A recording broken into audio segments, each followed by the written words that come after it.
Hello! So today we are going to answer the question, why does UV radiation cause the genetic mutation that causes melanoma? Well, I guess before we can answer this, we need some background information.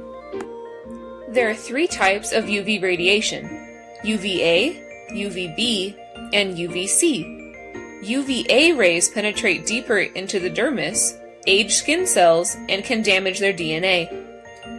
These rays are linked to long-term skin damage, such as wrinkles, but they are also thought to play a role in some skin cancers. Most tanning beds give off large amounts of UVA, which has been found to increase skin cancer risk. UVB rays have slightly more energy than UVA rays. They penetrate the epidermis, the top layer of the skin, and can damage skin cells' DNA directly. These are the main rays that cause sunburns. They are also thought to cause most skin cancers. UVC rays have more energy than the other types of UV rays, but don't actually get through our atmosphere, so we don't have to worry much about this type of radiation. Melanoma is a type of skin cancer that begins in the melanocytes. Melanocytes make a brown pigment called melanin, which gives the skin its tan or brown color. Melanin protects the deeper layers of skin from some of the harmful effects of the sun. For most people, when skin is exposed to the sun, melanocytes make more of the pigment, causing the skin to tan or darken. This is the reason why most melanoma spots appear darker in color in comparison to the rest of the skin. Now, if one parent were to develop melanoma due to heightened exposure to UV radiation, that parent's children will acquire a predisposition for the condition. Melanoma itself is not inheritable. However, the gene mutations that greatly increase the risk of melanoma are often passed from one generation to the next. Familial melanomas most often have changes in tumor suppressor genes, such as CDKN2A, also known as P16, and CDK4, that prevent them from doing their normal job of controlling cell growth. This could eventually lead to cancer.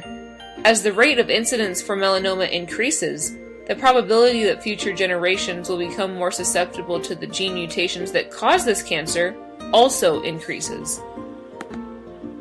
Now, let's get to answering the question since you have a bunch of background information. Pyrimidines, which are a type of nucleotide base in DNA, are really good at absorbing UV light. When they absorb the UV rays, two pyrimidines that are sitting next to each other, like two thymines or two cytosines, or even one of each, can form a dimer.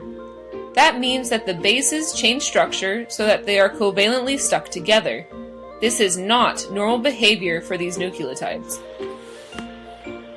Pyrimidine dimers prevent DNA bases from pairing normally with each other and create a bulge in the backbone of the DNA. This bulge makes it so that DNA replication cannot occur normally. When the DNA polymerase gets to the bulge, it will just stop and not be able to go on any further. So, if it wants to survive and keep dividing, the cell has to do something to get around this block in DNA replication. Unfortunately, the strategies that cells use to do this cause a lot of errors in the DNA. For example, they may start using a special DNA polymerase that can put in random nucleotides when there isn't even a template strand of DNA to read from.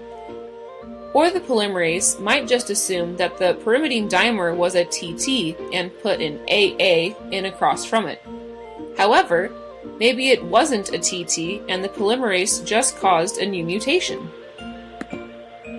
These minor mutations rapidly accumulate when the DNA replication process is thrown off, so the culmination of mutations can eventually lead to things like cancer. Because the UV radiation initially causes point mutations, or leads to the formation of dimers that cause further disruption in the replication process, UV radiation is the major culprit of melanoma cancer development. Thank you for watching, and see you in the next lesson!